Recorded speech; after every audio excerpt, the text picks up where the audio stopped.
But I really don't have any regrets. I really don't. I've lived exactly how I've wanted to. I've tried my hardest every single time. I didn't win the matches that maybe I should have always won, but I really gave it my all. So that for me is enough.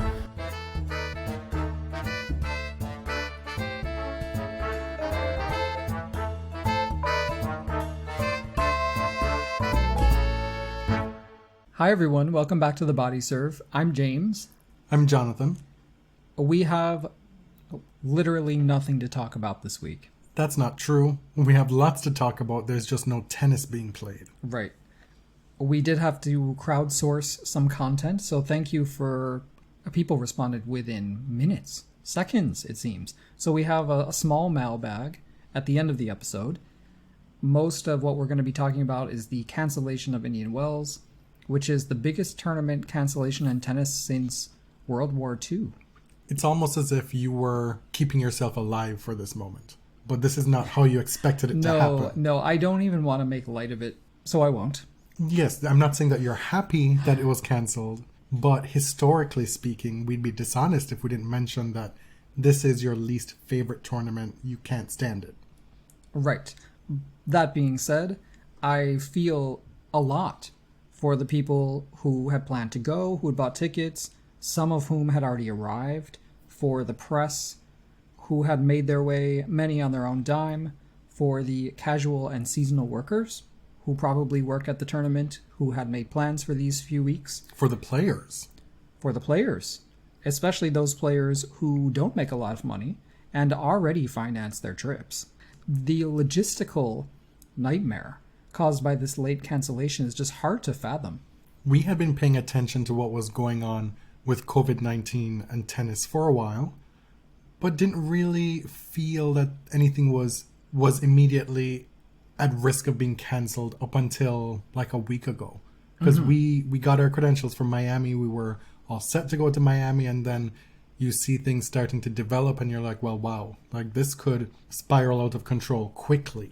And the first sign that we got that something was really gonna happen was on the eve of Indian Wells starting. This would have been Sunday night sometime. We were watching TV and we caught wind from, I think, John Wertheim, that there was an emergency players council meeting. Yes.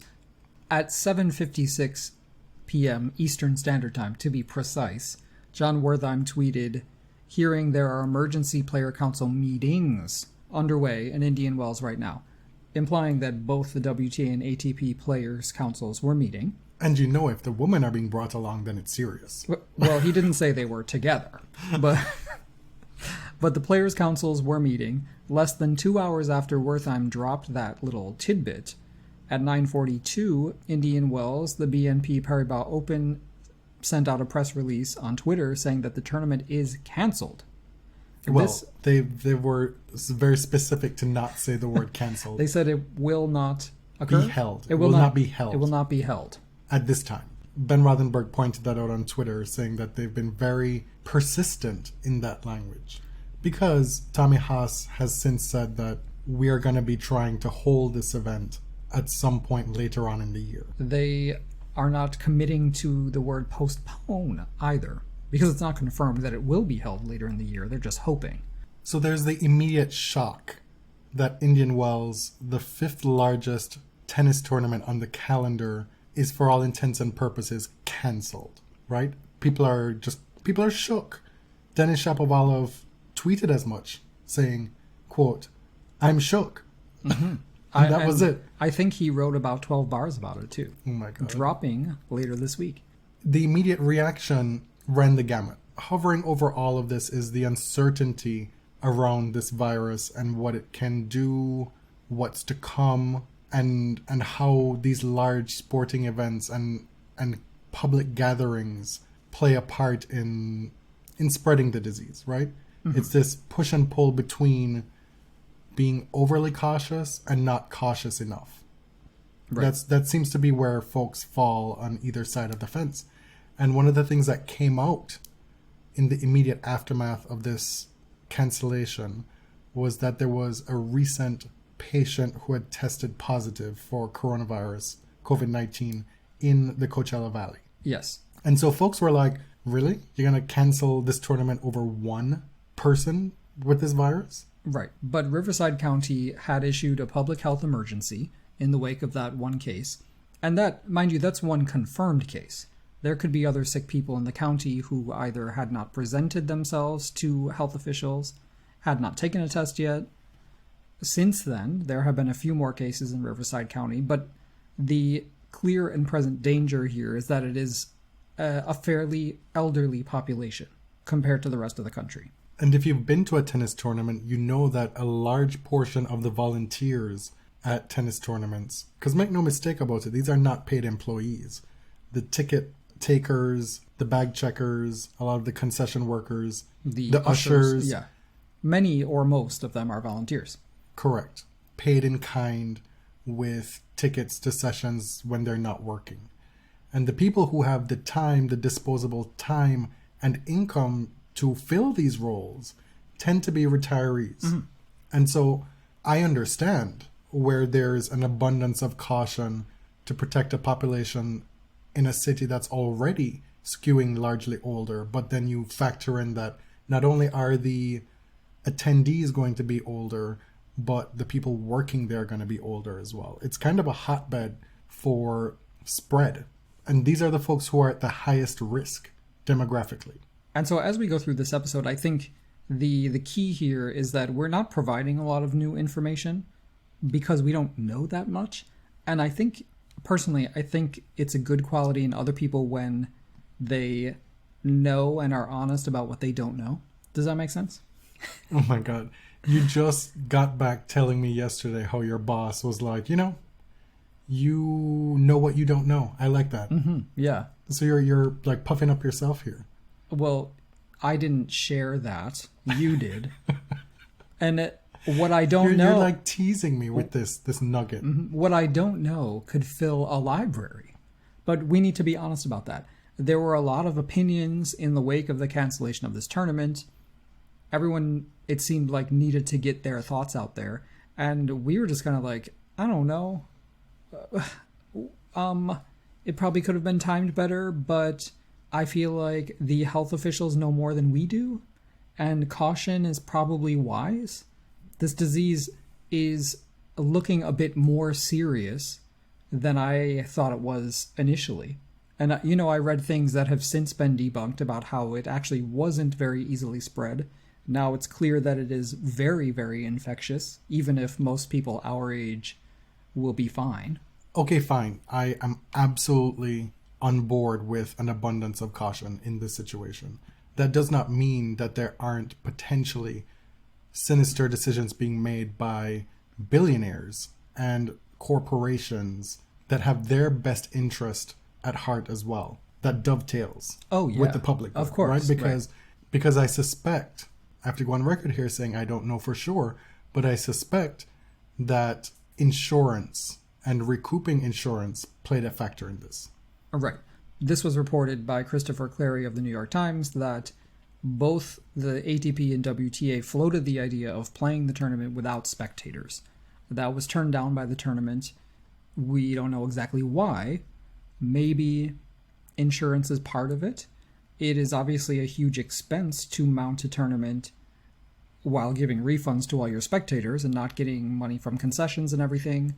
However, Indian Wells is owned by Larry Ellison, who's one of the richest men in the United States. I have to cringe a bit at the idea that the people who are really bearing the risk and the hardship here are the people who work for the tournament or participate in the tournament. We know that top players will be fine. Their income is secure. They're wealthy. But a lot of the players ranked, say, number 40 or 50 or below, or the players who were coming to play in qualifying, they already paid for their tickets here and back. They paid for their lodging. Who knows if they'll get any refunds. It is a considerable expense to fly out here and stay, and now the tournament's canceled. So I haven't heard anything about any sort of income protection for them. Well, not income protection, but I've read that the players will be put up for a week. Or yeah, they'll be allowed to stay and practice. Put up lodging as well. Right. Meanwhile, John Millman said he was scheduled to hit with a top player. when that top player pulled out of their practice session, John was not allowed to practice on the court. That's interesting. His word saying that he wasn't a big enough name Yeah. to secure the court after the fact. So personally, I'd like to hear more on what the tournament and perhaps the ATP and WTA are doing for their players, many of whom are going through considerable financial hardship because of this decision. And who knows what the rest of the season is going to look like, right? Of course, there are the many people who work concessions, cleaning the Indian Wells Tennis Garden, the workforce that is necessary for this tournament to happen that often get forgotten about. Or not even considered. Right. They're not making money for these few weeks. They may have arranged to go to Palm Springs to work this event. What happens? It's about scale, right? Because say Larry Ellison takes a hit of $500 million for this tournament. In theory, just say that happens. He can bear that brunt more so than somebody can bear the brunt of losing $2,000 for working seasonally. That they're counting on this money. That a player who doesn't have a coach, who is scraping funds together to go from tournament to tournament, who is maybe hoping to qualify, get that first round prize money at the very least, get those very few points. Those things are a means of survival for these folks, whereas that $500 million is not. Do you know what I mean? So right. We can be blinded by the largesse of figures being lost, because we can't even fathom being in that stratosphere. But in the grand scheme of things, it's like chump change. Right. And we say this a lot, but some people think that being a tennis player is a very glamorous occupation, which in many ways it can be. But in reality, a lot of professional players' net income is working class level or below. When we're talking about net, all of their expenses taken out. You mentioned that the top players will be fine. Yes, financially they will be. But there are players who lost a lot of points and will not be able to get them back. Venus Williams will be ranked outside the top 100 now. You could make the argument that she'd have been there anyway because of how poorly she's been playing. But she didn't have the opportunity. The fact is that she's heading into a sunshine swing where that's really the majority of the points that she has to defend. And now she wasn't able to defend her points from last year in Indian Wells. And now she's ranked just below Leylah Fernandez at 114, 115. Right. Dominic Thiem, as far as top players on the men's side, will lose, 1,000 points for winning last year.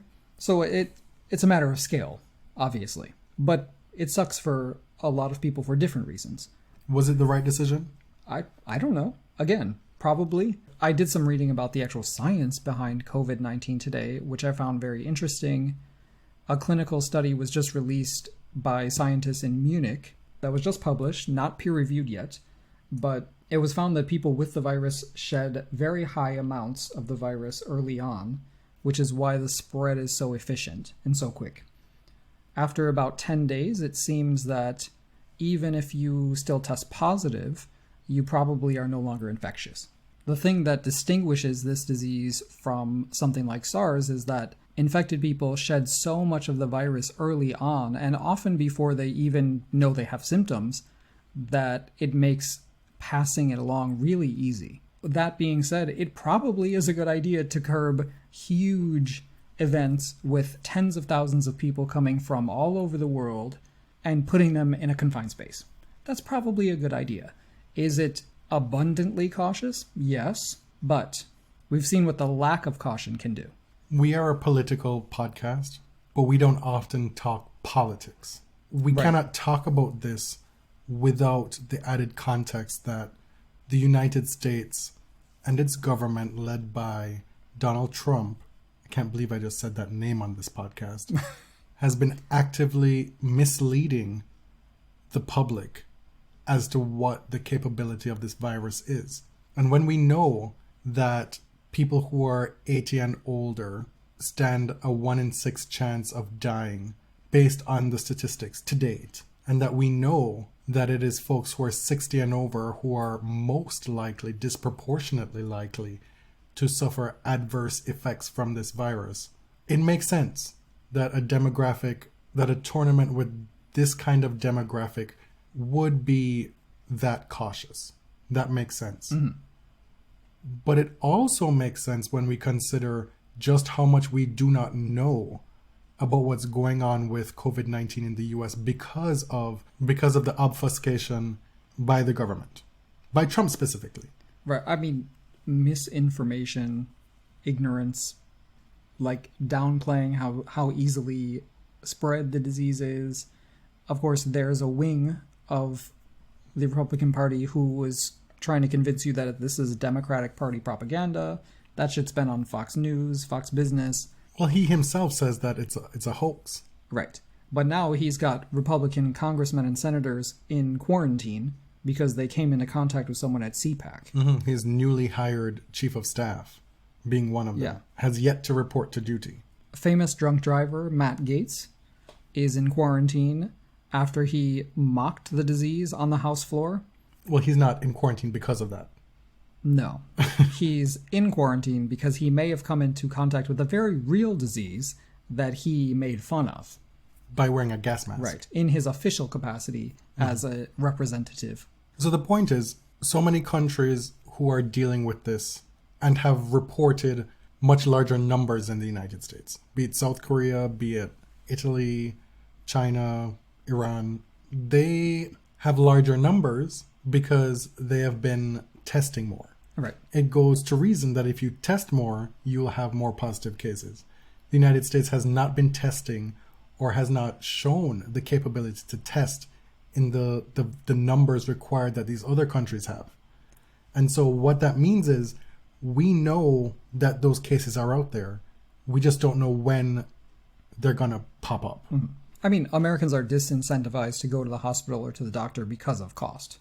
We know this. But in China, they locked down the city of Wuhan, a city of like double-digit million people. South Korea is seeing a decrease in new cases, which is amazing, but their infrastructure has been impressive. World class. Italy has basically locked down the entire country. Originally, it was just part of northern Italy. Now it's the whole country. You know, let's share some good news about coronavirus. No, but wait.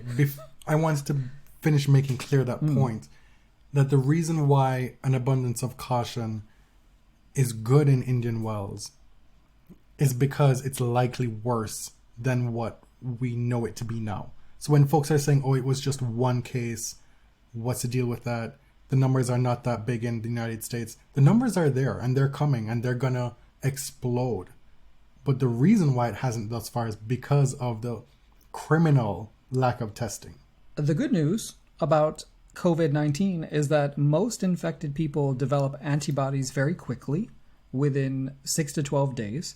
And this is shown by around 80% of people who have the disease not developing a severe version of the disease. So most people will not suffer permanent lung damage. It's possible, but most healthy people will develop antibodies fairly quickly.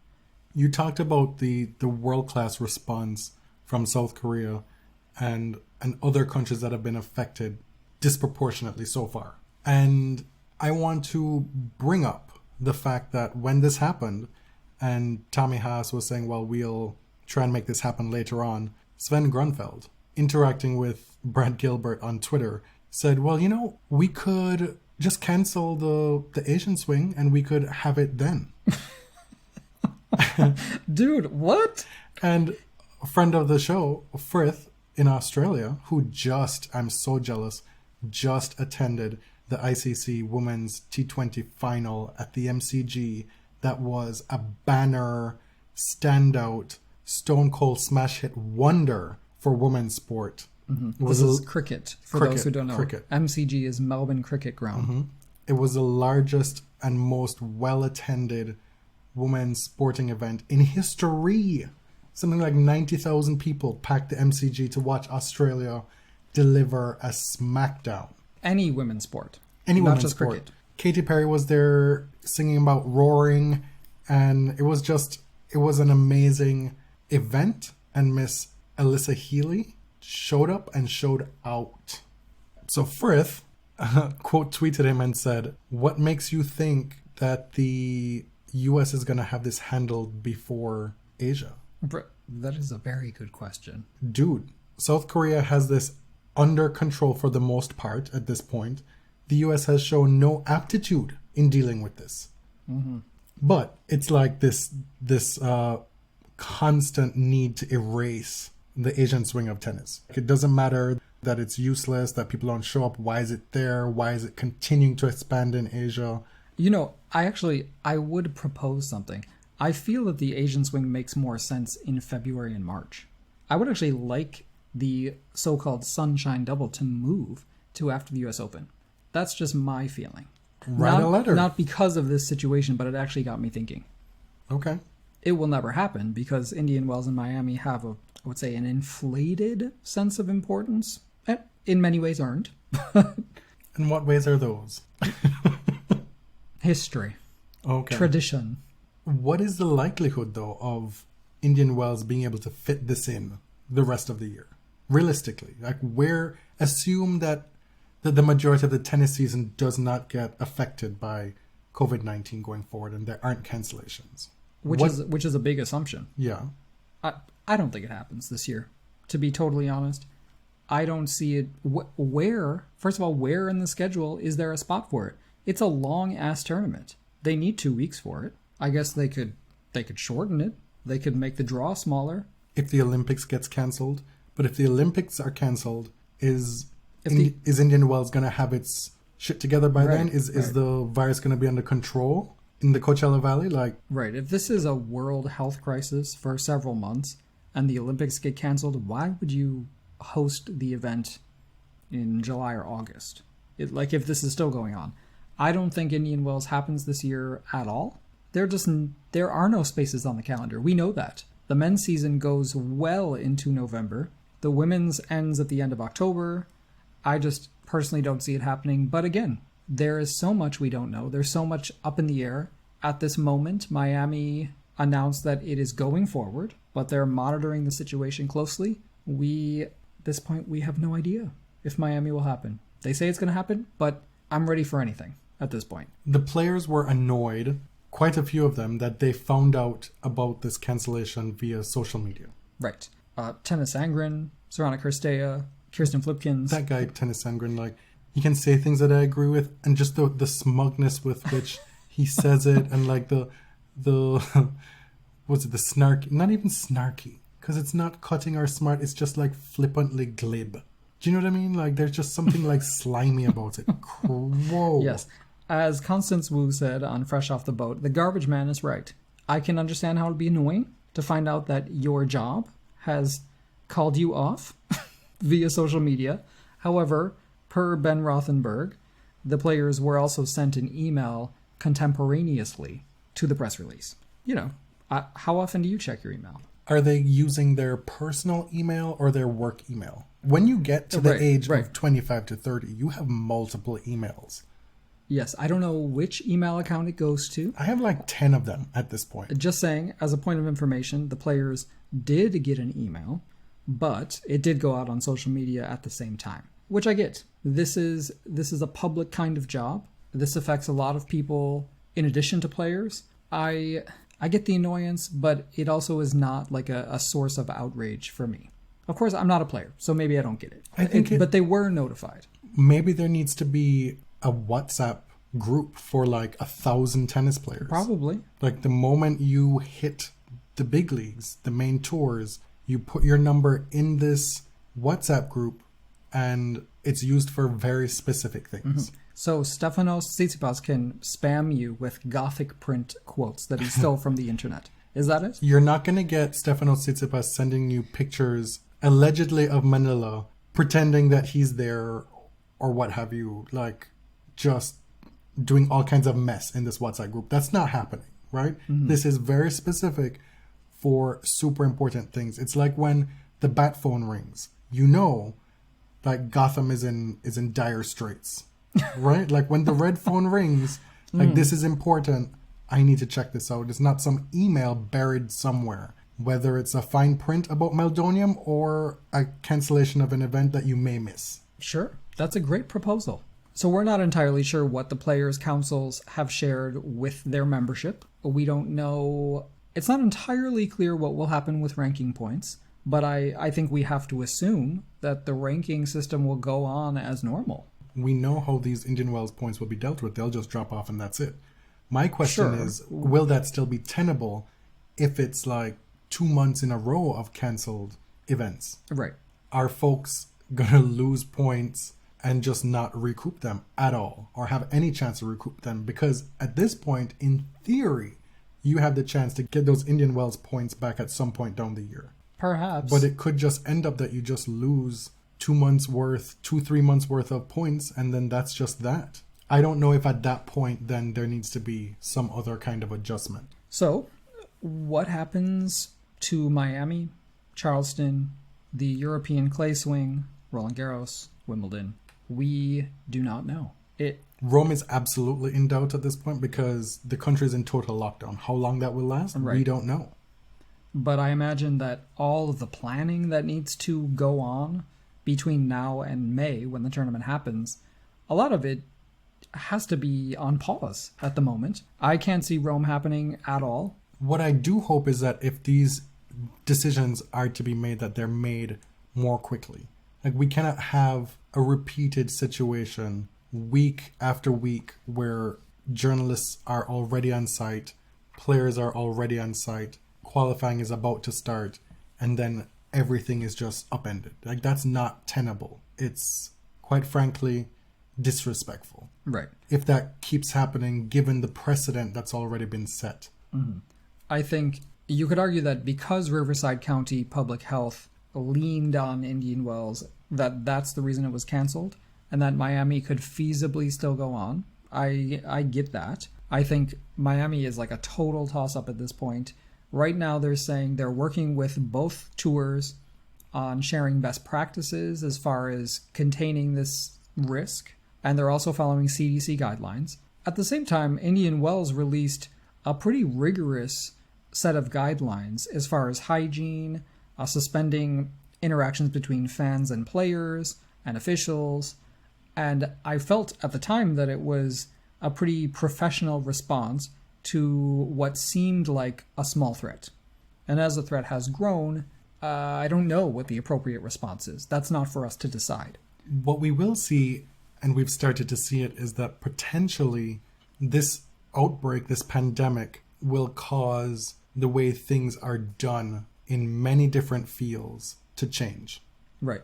We have companies in Toronto who are instructing their employees to work from home until further notice, which is out of an abundance of caution. Well, there's a very small percentage of people who can do that. Definitely.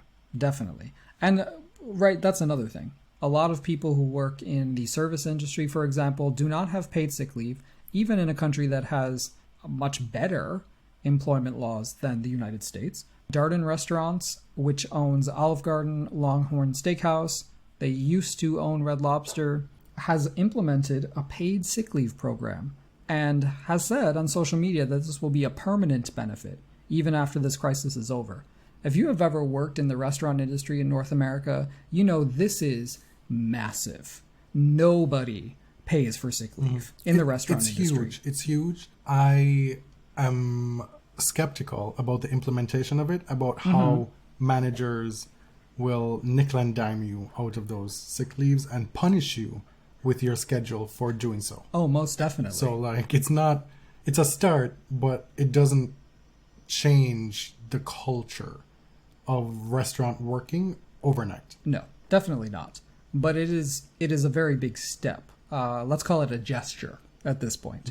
But so many people do not have the luxury of staying at home because their income is dependent on them being at work. What does it mean for, tennis players? We don't know. Is there a paid sick leave policy in the ATP and WTA? No. There is not. We know that there is not. And like I said, in many ways, some of the lower ranked players are kind of on a, paycheck to paycheck basis. A lot of us in North America in the so-called middle class are one minor emergency away from being impoverished. We know this. If a restaurant closes for 2 months, can those workers survive those 2 months without pay? In the same way that we have to ask the question, can the players ranked 100 and above survive being without tournaments to play for an extended period. Right. So this is an ever-evolving situation. I'm sure there'll be new information to come out tomorrow, the day after. We don't have all the answers. We will just have to wait and see. Mm-hmm. And, I understand that a lot of you are probably feeling a lot of anxiety about coronavirus. I am. I'm trying to remain realistic and grounded, and I'll use some kind of therapy talk right now and tell you that feeling anxious about this is very normal. For those listeners who might be in Korea or Italy or Germany or China or Japan, I can't imagine what it's like for you right now, but we sympathize and we're thinking about you. And please know that we're not downplaying the seriousness of what's happening. There were actually tennis tournaments that happened last week. Yes. We may not get tennis for a while, so let's recap that. Monterey had some interesting. Yes. What about Monterey? Had some interesting developments, I would say. You said Monterey like, Monterey. Wow, what a moment. What happened in Monterey? Leylah Annie Fernandez, the Canadian youngster, continued her rapid rise, reaching the quarterfinals, losing to the eventual champion, Alina Svitolina. Sloane Stephens won a match. That's something. Lost to this Canadian child, Fernandez. She's 17. Let's not call her a child. Sorry, Sloane Rangers. That was intended to inflame. It was. But Alina Svitolina has had a rough go of it in 2020. She was 4-6 going into Monterey. She needed this badly. And she got it. She was rolling through the field, really, in straight sets until she got to the final, playing a 3-set marathon against Boskova. Boskova, who herself was due for a good result, and she endeared herself to lots of fans, both locally in Mexico and internationally. She spoke a little Spanish with the fans. People just find her charming and very sweet. As per Noel Harmony, she tweeted that each member of the WTA Top 10 now currently holds a title, with Svitolina winning this title. Some folks I saw in reply to her was like, wow, Svitolina has never won a title? What are you doing? What are you doing? Dude. I don't understand. Like, that's not it. No, currently has a title. She's won a bunch of big titles. Kim Clijsters was back, losing to Konta in straight sets in her first match. Again, Kim didn't look bad at all. Came up against a player who was younger and right now just better. Guess who's back? Jack Sock is back. Mm-hmm. Rock'em Sock'em Sock. Yeah, and that's all. Sophia Kenin? That's all? No, Jack Sock has turned around his career in a pretty big way. He was unranked a month ago. Wow, you just went from 0 to 60 faster than Rihanna now. I am trying to be fair. A month ago, we remarked that, wow, Jack is getting a lot of wild cards for somebody who literally is unranked. But he has put together some wins. He reached a final at a challenger this week. You say at a challenger like I don't know her. I don't remember which one it is. It was the Oracle Challenger in Indian Wells. And that was like the draw there was serious. Mm-hmm. Francis Tiafoe was there. He beat the number 1 seed in the round of 32, Ugo Humbert, in straight sets. He beat Donskoy, he beat Denis Kudla, he beat young American Nakashima, before eventually losing 6-4, 6-4 to Steve Johnson in the final. I didn't watch any of that. I am sure you all are shocked to learn that fact. But I'm told that Jack Sock was quite ornery all week, despite the fact he was actually winning tennis matches for the first time since the Titanic sank. I don't believe it. That's very out of character. Jack is always a very sweet and well-mannered young man. It's ridiculous. Sonia Kenin got back in the winner's circle, winning in Lyon. She's actually up to number 3 now in the world. Is this live rankings or official rankings? These are the live rankings, so I stand partially corrected. Right. With all we the still points haven't that heard official word on what's happening with the rankings, right? You need to let go of that. That's not happening. People are not keeping their ranking points. Okay, I'm just saying. We're using a site that has a specific formula that has gone forward. Yes, Indian Wells points dropped off, so Kenin is now up to number 3. Okay. Provisionally. The Indian Wells 125K series tournament on the WTA side, also had a loaded draw, like that challenger on the men's side. Vera Zvonareva has been out for 8 months with a wrist injury, is 35, 36 years old. She had a huge week. She beat Sam Stosur, Laura Siegemund, the number 1 player Siniakova, before losing to Misaki Doi in the semifinals. Losing is a bit harsh there. She had to withdraw from the tournament. She issued a walkover. Right. And because of Victoria Azarenka's withdrawal from Indian Wells, Vera Zvonareva got a direct entry with her protected ranking. Unfortunately, she pulled out of Indian Wells, and then Indian Wells was canceled. Unfortunately for Zvonareva, what we've seen in her comeback in the second career, she's had quite a few good results and not been able to see them through. This is not the first time that she's made it to the back end of a smaller tournament before having to retire or withdraw after beating some decent players. Right. Irina Camelia Begu won that title, beating Doi in the final. I mean, that's about it for the results, really. That's it. It's really only 1 week to recap. We're going to have a little bit of fun here.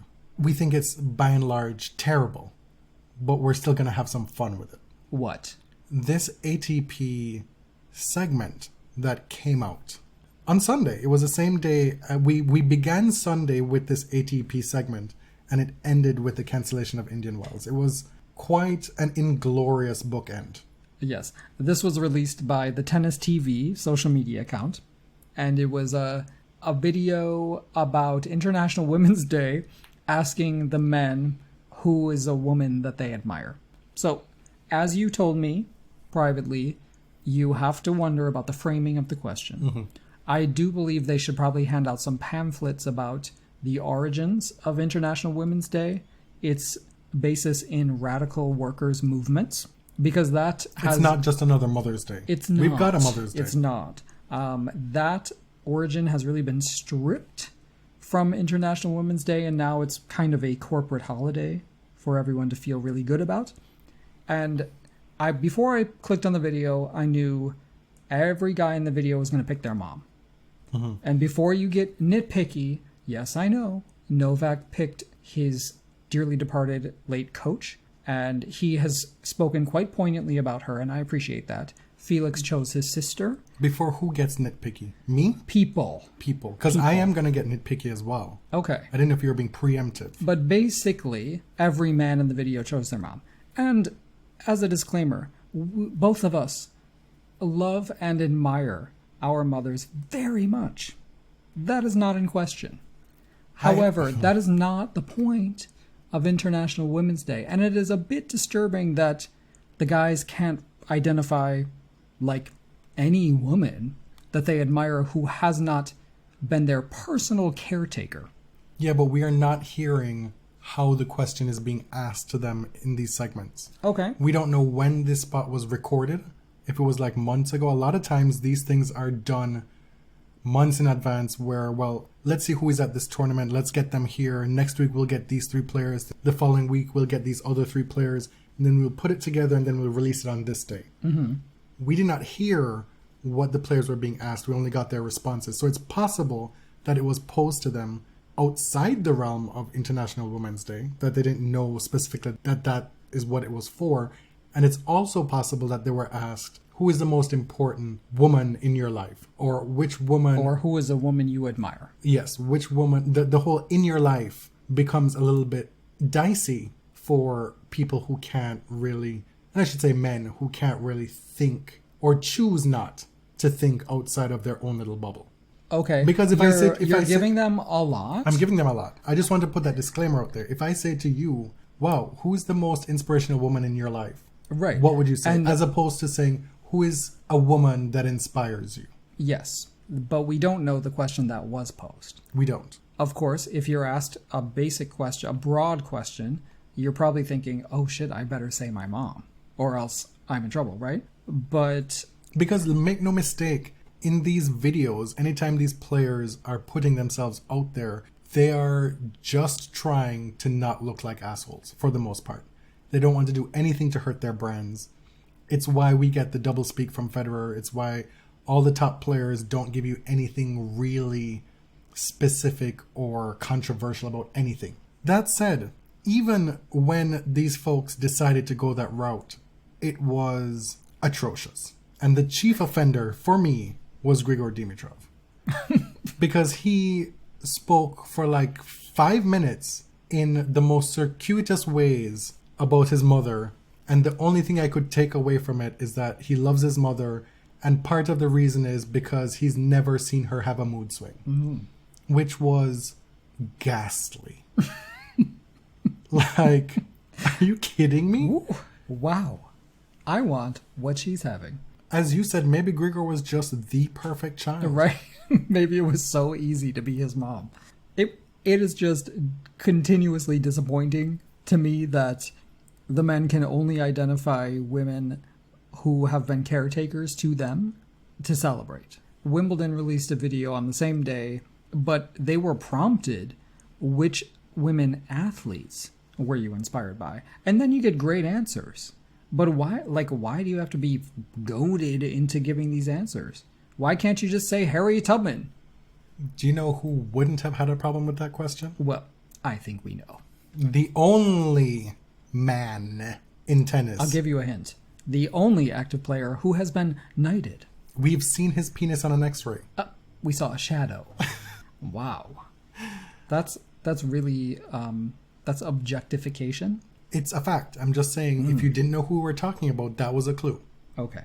But yeah, it was abhorrent. It was Abhorrent. a black mark for all men. Even I don't think would go that far. Let's get into these questions that folks have asked us. Thank you for saving the body surf, because we may need to stretch out these questions for many episodes in the future, depending on how tennis goes over the next few months. We have not looked through these questions very carefully or intently because they literally just came in. So we're kind of going off the cuff here. Yeah. Okay. A timely question from Ian Katz Tennis. Are you still going to Miami if the tournament is on? That's a big if. The answer is yes, if the tournament is still going on, I think. You think? Like, we still have... That's my feeling. We have not come to a complete consensus about this We yet. have not. Because we also have a backup. Luckily, we have until around Saturday or Sunday to cancel our Airbnb and get back most of the money on it. After that, then we don't really get back the money. We've already canceled flights. Well, 75% of the flights and gotten refunds for it. Right. And we can rebook those easily.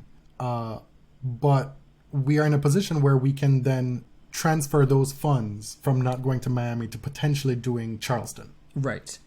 This relates to another question we got recently by GGMP, which is at 4Gs, 2Ms, 2Ps. What are the chances of the Volvo Car Open being canceled? That we do not know. A lot of these questions we just cannot answer. The Charleston tournament is celebrating 20 years at the Daniel Island location.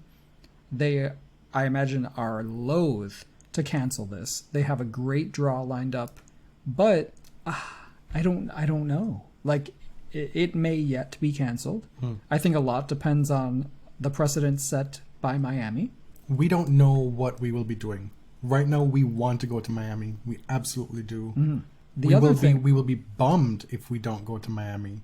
A consideration for me is that I don't necessarily want to put myself in a position where, yeah, I'm fine, but I inadvertently get quarantined. Right. And then I have to miss work. And also, like, you don't want to get sick even if you'll recover okay.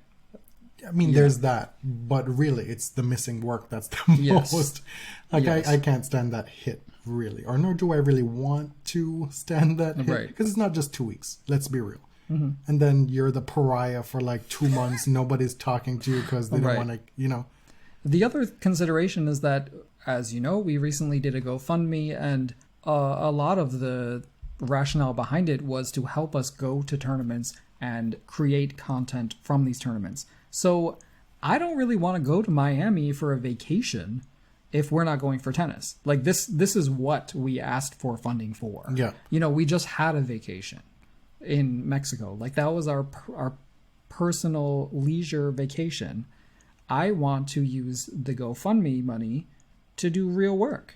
And It's a little bit annoying. I mean, that's a given. But Right. when you say that, what you're really getting at is that we may have to make a decision about Miami before the tournament makes a decision Right. about Miami. Right. Because we don't want to be wasting this GoFundMe money either on money that we can't recoup Right. because of cancellation policies. So on the scale of hardships related to coronavirus, this is minuscule. We Yes. know, but that's just on our mind. So we don't know if the tournaments will go ahead, and we don't know if we will go ahead. But we may still try for Charleston if Miami falls through. We Right. definitely wouldn't be doing both, but it's all just up in the air. Now for something completely different. Apropos of nothing, just a philosophical question. What do you think of players taking a bathroom break, quote unquote, to compose themselves mentally after losing a set, as opposed to taking a bathroom break purely for bathroom purposes? This is from the artist formerly known as Anna Marseille. I feel this is a loaded question because personally I am loath to question someone's bathroom break, man or woman. You never know what's going on, if they need the bathroom break or not. So I tend to look the other way. But I think that this is hinting at strongly that even if it's a bit of gamesmanship, is it okay? If we know, like if I were a mind reader and I knew this bathroom break were not entirely legitimate, I'm not a fan. I don't like it. That's my personal opinion. You're looking at me as if I'm judging No, you. I'd be eager to hear your opinion. On the face of it, I don't really have a problem with it. Like when Naomi was falling apart in that 2019 Australian Open final and needed to compose herself, and she came correct in that third set against Petra, like, I'm okay with that. But am I being hypocritical when I don't want it to be a pattern? I feel like that's where I have a problem. It's the same thing with, like, say, Diana Yastremska, who has developed this pattern of medical timeouts when she's down in a third set. When you lose a second set and you're going to a third, do you always take a break to go to the bathroom? Don't really like it. Don't really like that. It's a boy who cried wolf situation. In general, we try not to look too hard into people's medical timeouts or bathroom breaks because you don't know what someone is going through. But when they cry wolf just one too many times, I think it does invite that criticism. There's an argument to say that Naomi should not have left the court and composed herself, and maybe she would have lost. And maybe that would have been fair, I don't know. I don't know. I just have a problem with the intense hand-wringing over it. Like that. It's... Okay. Because at the end of the day, the person comes back and the other person, while they may have been put out a little bit, is still a professional. Yes. It is within the rules. Yeah, that's the important part. It's within the rules. If somebody's doing something outside of the rules, absolutely that's a huge issue. That's an easy moral stance to take. But if they're using the rules to kind of ice their opponent, is that fair? Can it be unfair and okay at the same time? It can be like degrees of unfair. Yeah, there's a lot of gray. There's shades of gray here. And I can't come up with a definitive answer just at this moment. Yes. In corporate speak, we would like to take this on an ad hoc basis. Were you expecting a laugh or something? No, I don't know. Do you know what ad hoc means? I'm not in business speak world. I'm just a lowly service worker, really. Proletariat. This is a holdover from our last mailbag. We didn't quite get to it. Or it may have been late in arrival. I don't quite remember. But at Willow's Court wants to know, which country divas do you appreciate most? And I'm going to go first. Oh, okay. Okay. I love me some Dolly Parton. Dolly Parton is an actual stable genius. Like Dolly Parton. I thought you were going to say iconic because that word is overused, but if anyone is iconic, quite literally, Dolly Parton wrote I Will Always Love You and Jolene in the same afternoon. Really? Like these are two songs that just changed the music landscape. I mean, these are enduring. These are like titanic songs. These are songs you'd put in a time capsule or that you'd shoot to Mars, you know? Like, Jolene, don't take him just because you can. Like, that whole line, just because you can. That guitar riff that opens it. Lord. And then you learn, because we've been listening to Dolly Parton's America, we learn about the origin story of Dolly Parton's career and how she paid her dues on that talk show. I don't remember his name. Porter Wagoner. Yes. Yeah. For all those years. But this woman was just bursting with so much talent, but couldn't get taken seriously because of her appearances and her voice. Mm-hmm. And learned how to leverage that stuff and use it as a joke. Yeah. But get her work out there. Her boobs are a joke. And she's in on that joke. Mm-hmm. And she said it many, many, many times. And her voice is still amazing to this day. She's an actress, 9 to 5. Mm-hmm. But the songwriting, forget it. Yes. Like the songwriting, what she's contributed to the American songbook is unparalleled. And the Dixie Chicks. Timely, they're back. For real. Talking about gaslighter, denier. This is the karaoke portion of the episode. I like to sing as much as I can on the show because you like to remind me that you are a musician. Mm-hmm. Because you play the clarinet and you can sing. Okay, girl, have that. Us who don't have tone or can hear tone. Pitch or whatever, or don't know the terminologies, but like to enjoy ourselves. But get oppressed on the daily. You've never enjoyed anything I've ever sung. You can't even deny it. Well, I mean, you're just not a singer. You can't even, like, there's certain songs where I can actually sing in key. Mm-hmm, that's true. And you can't even say like, oh wow, that was good. You were like, oh wow, how do you manage to do that when you suck at everything else? This is the answer to why Jonathan is so mean to me on air. Some of you took that question very seriously. It actually wasn't a real question. Like, I made it up. Listen, y'all don't even really know. Like, we've worked together before. We have. Yes, we have worked together. And all these folks, to this day, think that he is an angel and that I'm a mean, crusty-ass bitch. Like, my work-home separation persona is so stark. I'm all about getting through it at work. And you're just like, hey, girl, what's going on? Like, let's shoot the shit. And so people have this misconception that you are the nice one and I'm the mean one. When in fact, when we're at home behind closed doors, the opposite may be true. That's wild. I am an angel at work. I'm extremely calm, cool as a cucumber. He was even given an award called the Zen Master, which he came home and showed me that piece of paper, and I was like, you even laughed when you showed it to me. Because you know it's bullshit. That is a side of you that you have kept hidden for 13 years.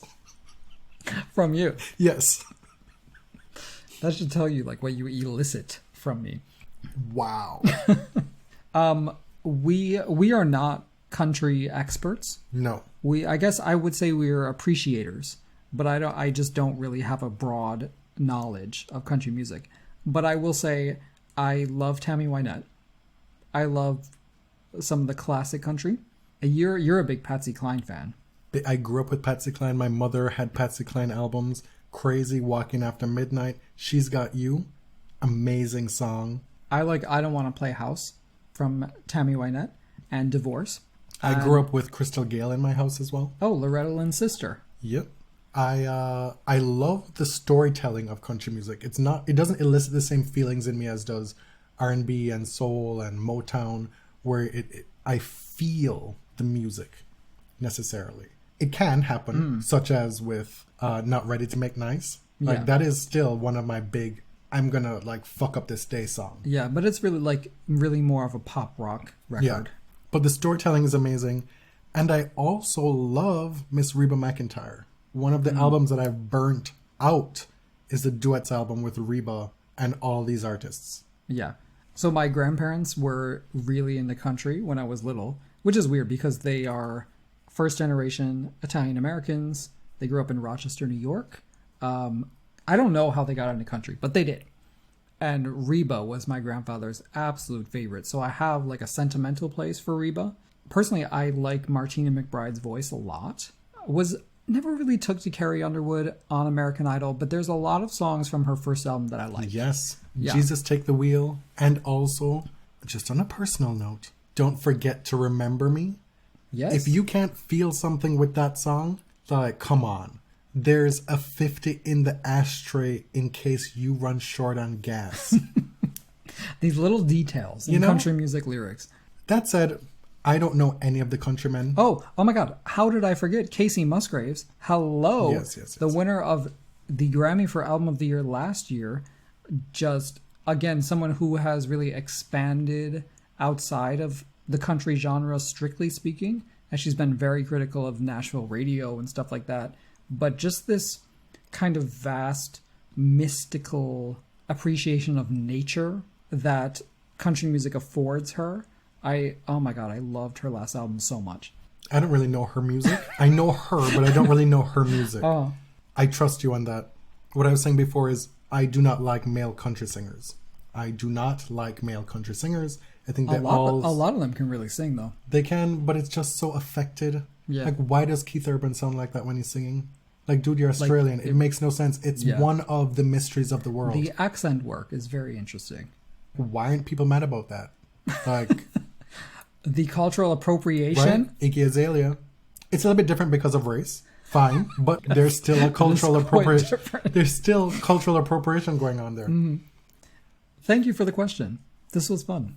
Sorry, Dr. Scholes, but you were upended. You were busy, so we got another F, Marry, Kill. We got an FMK submission from John. We're not going to give more information about your handle or your name or whatever because, In case he does not want to be exposed. it wasn't submitted publicly, shall we say. And this is the first FMK, I believe, that hasn't been submitted by Dr. Scholes. So, This one is 90s superstars. Pete Sampras, Andre Agassi, Patrick Rafter. Okay, I'll go first. This is so easy for me. F, Patrick Rafter, then and now. Marry Andre Agassi. I think, marrying Andre in the 90s would have been difficult. We know he was using crystal meth. Not regularly, but by his own admission. It would have been exciting. You'd have hung out with Barbara Streisand. Oh my God, I would have met Brooke Barbara. Shields. You'd have been a bigwig in the Democratic circles. I would love to meet Barbara. Definitely would have been to the White House. Talk about a legend. I think Andre would have been a huge handful in the 90s. Steffi Graf has probably got the best version of him at the moment. But I would marry Andre. And sorry, Pete, the decision to kill Pete is pretty easy. According to Andre, he's a bad tipper. That's enough for me, really. And I never took to Peter Sampras. Listen, but what lens are we looking at this through? Are we Well, looking at it from... let's do that. Let's say 1997. Are we talking about us as mid-30-year-olds looking back at them as active tennis players? Are we excluding what they look like now, knowing what they would look like if you stayed married to them? No. Do one version, let's say 97, with us the same age, because we cannot imagine what No, but we would have thought that's back totally then. different. Andre Agassi in 1989, Andre Agassi in 1994, Andre Agassi in 1998 when he's like bald and fit. Like, that's totally different. There is no scenario in which Patrick Rafter is not the F. For I'm me, sorry. I was not into Patrick Rafter in that way. Okay. When I was watching tennis live, I thought it was totally overdone. Okay. But as an adult, as a nearing middle-aged man, I get it. You get the daddy appeal? I get him back then. Oh, okay. And I understand him now if I were like 10 years old. Wait. What? I'm just saying maybe not him now for me. Uh-huh. Now. Well, but we're choosing from a pool of 3. I understand, but I'm just saying you make it seem like it's so easy with these 3 to look at them at one specific time, but you cannot. Okay. Oh, okay. With the exception of Sampras, because I don't think I would pay any attention to him at any time. Right. So you just want to problematize this. Sure, I'm just saying there's a lot to consider. That said, I would do the same as you. Okay. I would F Rafter. I would marry Agassi. I would rather marry Agassi in the 90s, frankly. Really? He just seems a little bit too boring for me right now. I do feel that the 90s marriage would end in a very ugly divorce, though. Don't you? I'd get paid. I'd be able to move on. I'd have seen the world, done some things. Right. I don't mean that it's a bad thing. No. But the marriage would not last. That's okay. I don't need to be committing to somebody for like more than 10 years. I've already done that. Mm-hmm. Okay. I don't have any money to give you, so... And I don't want to say too much about Pete Sampras without inflaming people unnecessarily. He's not even an active tennis player at this point. Right. Are there, like, serious partisans? Oh, yeah. I mean, this is not the big three. Serious partisans is maybe a bit of a stretch, but there are folks who are definitely big Sampras stands. Okay. I will say, had the trio been Sampras, Agassi, Courier, this would have been an extremely difficult and fraught decision. Another light-hearted question from Tom Hogan. It's not tennis related, but I'm interested in your thoughts on how the Sherry Pie situation should be handled. Not sure I'd call this lighthearted. That's true. Well, in that we could be a little bit more off the cuff and playful with it, but it is very serious subject matter. Yes. For those of you who do not know, Sherry Pie is a contestant on this season of RuPaul's Drag Race, which just debuted about 2 weeks ago. She has been accused and admitted to basically catfishing and coercing men into sexual acts online, right? Like, am I missing anything? And in person. And in person. And filming it without their knowledge. Like this, basically, like really gross, abusive Me Too stuff. Yeah, it's totally wild. It was the same. It was a playbook that she had. Mm-hmm. She would prey on people that she would be working with because she was an actress actor. Yeah, I mean, this is a drag queen who identifies as a he. Yeah, so he, as an actor, would be doing theater shows. It wasn't theater school. Like, this started from years ago, being in school. And then when he was getting working gigs, it would continue. And the through line was that he would always contact these people with this one name saying, I'm like a casting director. A casting director, and I'm working on this one project, and it's always the same project. And so how this dude was found out was that eventually some of these folks who were preyed upon would meet up and or hear inadvertently about this project that they were working on. And then they'd share stories and be like, this casting director never existed. Yeah. And, like, the gay world in major cities is very small. There are very few degrees of separation between most of us. But we're pretty isolated in Toronto.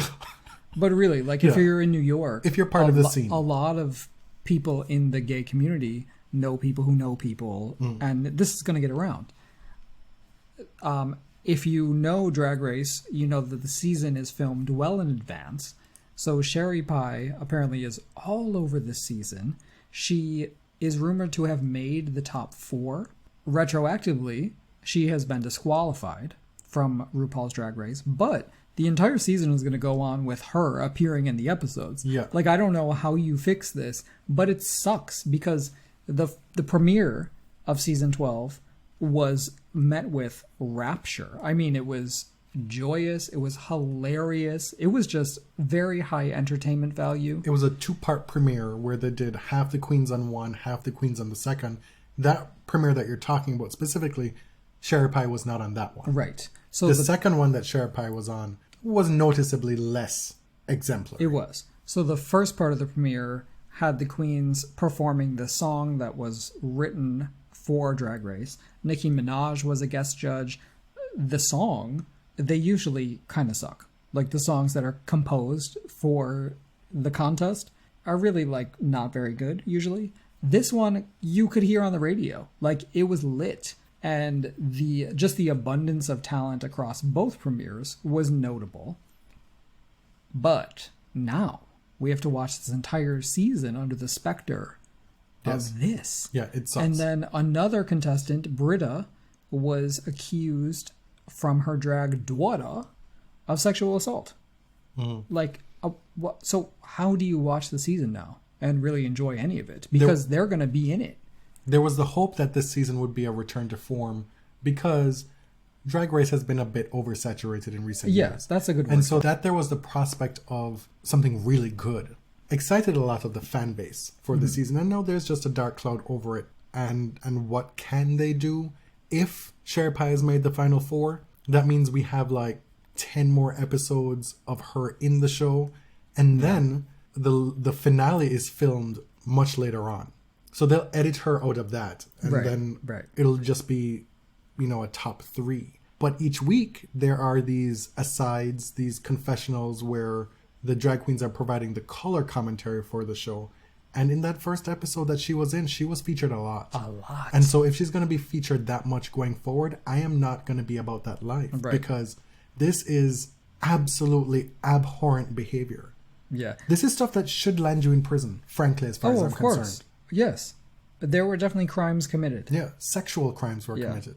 The news came out very shortly before the second episode was released. So I'm wondering if they're doing some furious editing behind the scenes to kind of change the narrative of each episode. Because if she factored heavily in the confessionals, for example, if she was a great talking head, like someone like Monique Hart, they might have to change that shit for the rest of the season because it's not going to play well. That is something that they absolutely have control over, and that's something that they should do. That's probably the only thing at this point that they can do. I mean, if she won a bunch of challenges, you can't really change that, but you can sort of lessen that person's screen time. And they can also do more diligence with their casting going forward. Yeah.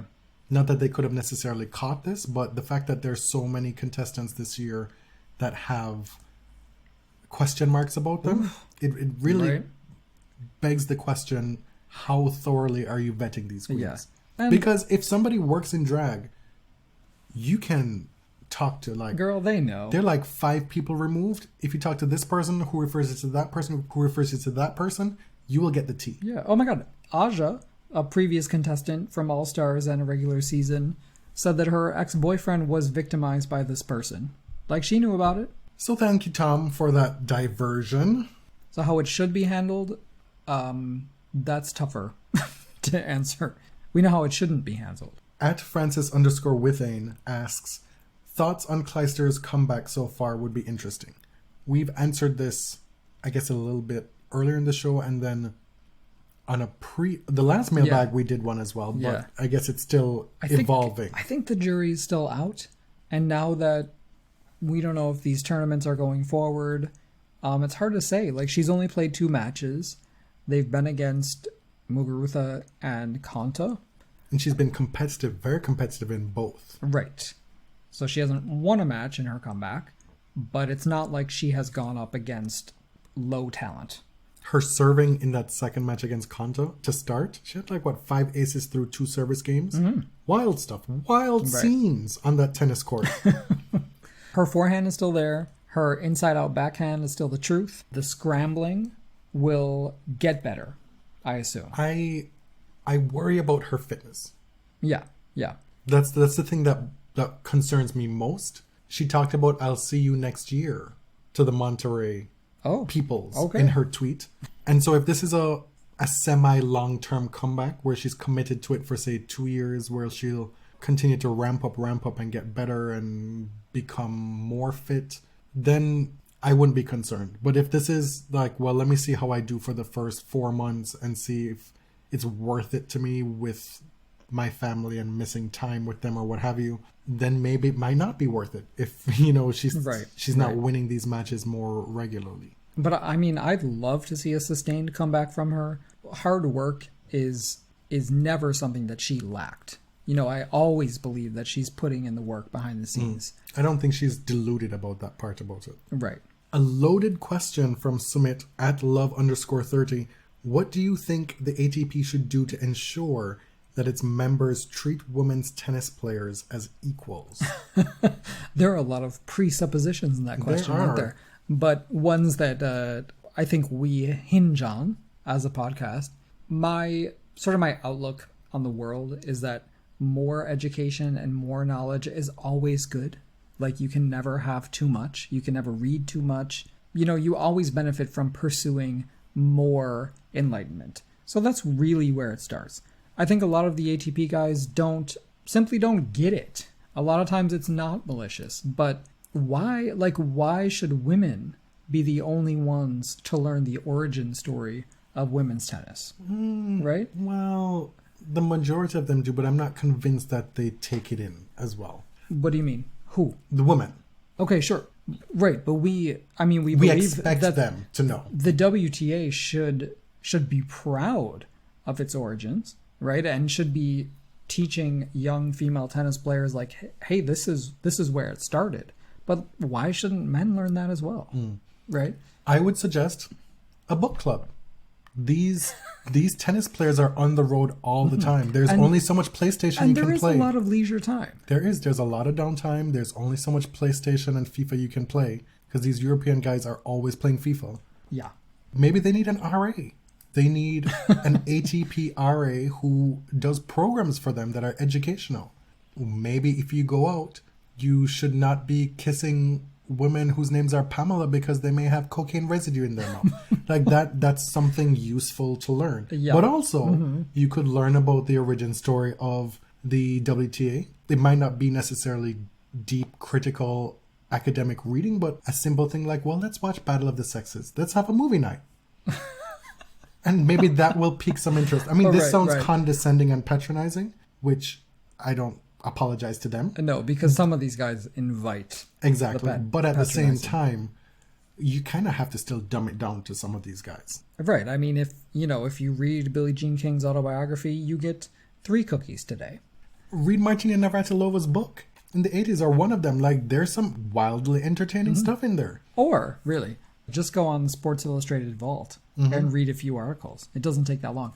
We're making light of this, but I think... No, I'm being dead serious about this book club. But realistically, I think a lot more interaction and kind of direct action with the WTA Tour toward issues that they both care about, that players have vested interests in, and that it transcends gender. I think that can build a lot of rapport and a lot of appreciation between men and women if you're both fighting for the same thing.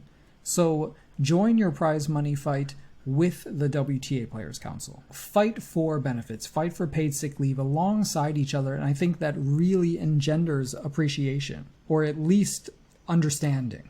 That is, it's such a difficult project to undertake. Yes, I know, it sounds like industrial workers, like international workers of the world. No, I'm not even just saying that. I'm saying it's such a difficult project to undertake to untwine the socialization of these men, to think of not just women athletes, but women in general as being inferior, as being the ones who should be caring for them, who should be making sure that their laundry is done, who cook for them, who have their children, who look pretty, who they can take to the players' party as their arm candy. Yes. I mean, a lot of these men are Neanderthals, to be clear. But some of them are not. And those players who are not maybe can lead the way. But I think also they need to understand that economically, they share a lot of common interests.